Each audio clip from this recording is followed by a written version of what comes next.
ओ, आ गए आप। नमस्कार, सुस्वागतम, वेलकम, अभिनंदन। मैं हूं डॉक्टर वायराखी, आप लोगों का आपके अपने और मेरे यूट्यूब चैनल पर स्वागत अभिनंदन करती हूं। आज मैं आपको 5 मिनट में 2 कहानियां सुनाऊंगी, छोटी छोटी कहानियां।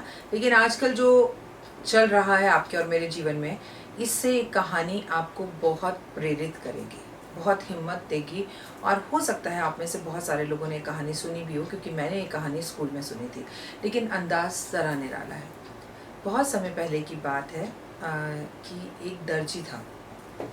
वो चाहता था कि उसका बेटा भी पढ़ाई लिखाई कर कर अव्वल दर्जे का बहुत अच्छा दर्जी बने, और कोशिश करता था कि वो एक अच्छी दुकान खोले, और जो कमियां उसके अंदर रह गई हैं वो कम से कम उसके बेटे के अंदर वो कमियां ना आए। ऐसे दिल में इच्छा कर कर, ऐसी भावना रख कर वो अपने बेटे को स्कूल के बाद रोज़ अपनी शॉप पर लेकर आता और कटिंग वगैरह, काटना छाटना, नाप लेना, सब चीज़ें सिखाता। मशीनों के बिना हाथ से सिलाई बुनाई कढ़ाई सिखाता।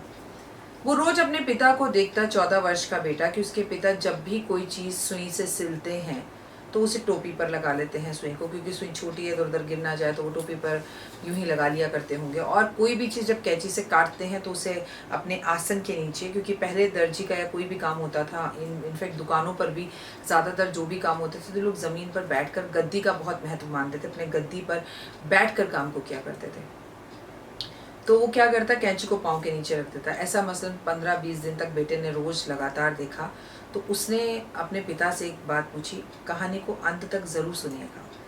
पिता से एक बात पूछी कि पिताजी, आप सुई को सिलते हैं और टोपी में लगा लेते हैं, कैंची जो कि बड़ी है उसको आप पैरों के नीचे क्यों दबा लेते हैं? पिता मुस्कुराया और उसने अपने बेटे को 2 बातें बताई। एक, जो उसके ज्योतिष, जो उसका काम था उसके हिसाब से, मतलब उसके दर्जी के हिसाब से बहुत उसको काम आने वाली थी, ज्ञान वाली थी, कि बेटा सुई छोटी है, इधर उधर गिर भी सकती है, तुम्हें चुभ सकती है, कल को कोई ग्राहक आए तो उसको चुभ सकती है, तो बहुत ध्यान देना होगा इस बात पर।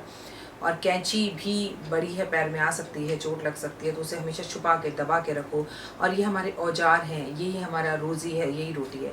लेकिन सबसे महत्वपूर्ण बात उसने ये बोली कि सुई क्योंकि सिलने का काम करती है, इसलिए सर का ताज बनती है। पता है ना आपको, पुराने ज़माने में हमारे यहाँ पगड़ी और टोपी ज़रूर पहनी जाती थी, क्योंकि वो जोड़ने का काम करे, कपड़े को एक कपड़े से जोड़ती है।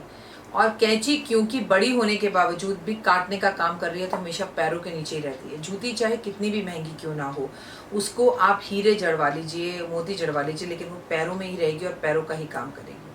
इसलिए ज़िंदगी के अंदर जो इंसान आपको किसी से जोड़ने का काम करता है वो बहुत ऊंचाई पर जाता है, और जो काटने का काम करता है वो हमेशा आपके पैरों में ही होता है, आपसे बहुत छोटा होता है, क्योंकि पीछे से बुराई करने वाला आपसे अक्सर बहुत पीछे होता है। तो अगर आपका ऑफिस में आपके ऐसे कुलीग्स हैं, या पड़ोसी ऐसे हैं, या घर के अंदर आपकी देवरानी जेठानी सास ऐसी है जो हमेशा आपको काटने का काम करती है, तो वो कैंची है, और कैंची पैरों में ही रहेगी, ये बात याद रहेगा, छुप कर ही रहेगी। क्योंकि सुई सिलने का काम करती है, 2 उधड़े हुए कपड़ों को जोड़ने का काम करती है। उसमें धागे की भी एक बहुत बड़ी मिसाल है, ठीक है। छोटी सी सुई भी इंसान को बहुत हद तक जोड़ सकती है। मैंने इस कहानी से जो मोरल सीखा, मैंने सीखा कि कई बार इंसान को सुई जितनी छोटी बात भी पहाड़ जैसी लग जाती है, और कई बार कैंची जैसी बड़ी चीज़ भी इंसान हंसकर झेल जाता है, नॉर्मल ले लेता है। कहने का अंदाज, आपकी ज़बान कैसी होती है। मसलन कोई सामने से व्यक्ति आ रहा है और उससे बहुत टाइम बाद मिल रहे हैं, आप उसे देखते ही कहो, कितना मोटा हो गया, हाथी लग रहा है। ये तरीका भी है कहने का। और एकदम से आप उसे कहें, वो सामने से चलता आ रहा है, अरे वाह, कॉलेज के ज़माने का वो अंदाज आज भी तुझ में जिंदा है, बस माशाल्लाह थोड़ा सा वेट बढ़ गया, तो क्या हुआ? जो आनंद नदी को देखने में नहीं आता, वो समुद्र को देखने में आता है। तो समुद्र समुद्र है, नदी नदी है।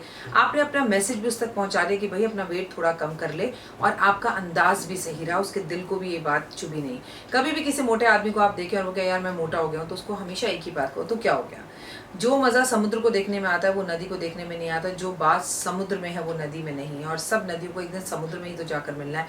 अरे भाई, मोटा हो भी गया तो थोड़ी सी मेहनत और कोशिश करने के बाद तो पतला भी हो सकता है, लेकिन मोटिवेट करिए उसे पतला होने के लिए, ठीक है ना। अब दूसरी कहानी, जो कोरोना इस वक्त चल रहा है उसके हिसाब से 5 मिनट स्टोरी में मैंने सुना।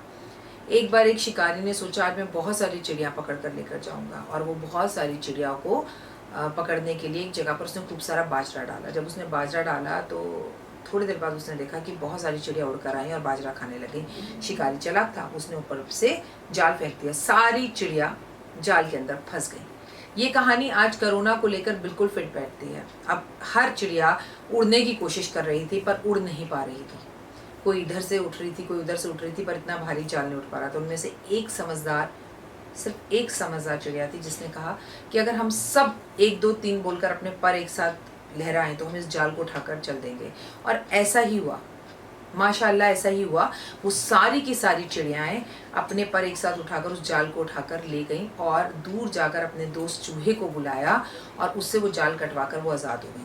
आज कोरोना भी जिस तरह से पूरी दुनिया में फैला हुआ है, पूरे भारत में फैला हुआ है, हम सबको मिलकर, चाहे लॉकडाउन खुल गया है, चाहे बहुत सारी आज़ादियाँ मिल गई हैं, चाहे दिल्ली में ऑड एनिमल ख़त्म हो गया है, लेकिन अगर हम सब संकल्प कर लें कि मास्क लगाना है, हैंड सैनिटाइज करना है, सोशल डिस्टेंसिंग का पालन करना है, हमें ये सोचना है कि हमें अपने घर से बाहर वापस आने पर, अगर हम बाहर जा रहे हैं तो हमें कपड़ों को बदलना है, और हम सब ये संकल्प कर लें और दूसरों को भी मोटिवेट करें। अगर आपकी कोई दुकान है और दुकान में कोई एंट्री कर रहा है तो अगर आप उससे ये कहें कि प्लीज़ सर अपना टेम्परेचर चेक करवाइए और प्लीज़ आप एक बार अपने हाथ सैनिटाइज करिए, उसके बाद शॉप पर आइए और मास्क ज़रूर लगाइए, otherwise I will not give you permission. अगर आपने अपने फ़ोन के अंदर ऐप नहीं डाल रखा है, जो ऐप है आरोग्य, सॉरी भूल गए थे, आरोग्य, तो आप हमारी दुकान में एंटर नहीं कर सकते। अगर हम सब मिलकर उन चिड़ियाओं की तरह लड़ें तो कोरोना भाग जाएगा। इस कहानी से एक बात और भी मैंने बचपन में सीखी थी, जो मुझे मेरी टीचर ने कहा था कि दोस्त कैसे भी हों, छोटे हों, बड़े हों, काले हों, मोटे हों, लेकिन एक दिन काम आते हैं। चिड़िया का दोस्त चूहा सुनने में तो बड़ा अजीब लगता है, लेकिन दोस्ती थी तो जाल काटने में काम आई। तो चाहे पानी कितना भी गंदा क्यों ना हो, उसे कभी फेंकिए मत। वो पीने के काम ना आए, लेकिन आग बुझाने के काम ज़रूर आएगा। रिश्ता चाहे कैसा भी हो, उसमें मजबूतियाँ ना हो, उसमें गर्माहट ना हो, लेकिन नमस्ते दुआ सलाम ज़रूर रखिएगा, क्योंकि वो रिश्ता कभी ना कभी आपके काम ज़रूर आएगा। उम्मीद करती हूँ आपको ये कहानी ज़रूर पसंद आई होगी। अपने बच्चों को भी ये कहानी ज़रूर बताइएगा और इस कहानी से मोटिवेशन लीजिएगा, इस कहानी से हिम्मत और ताकत लीजिएगा। मदद खुदा, ईश्वर उनकी मदद करता है जो अपनी मदद ज़रूर करते हैं। दुनिया में ऐसा कोई काम नहीं है जो मैं, आप, हम मिलकर नहीं कर सकते। जय माता।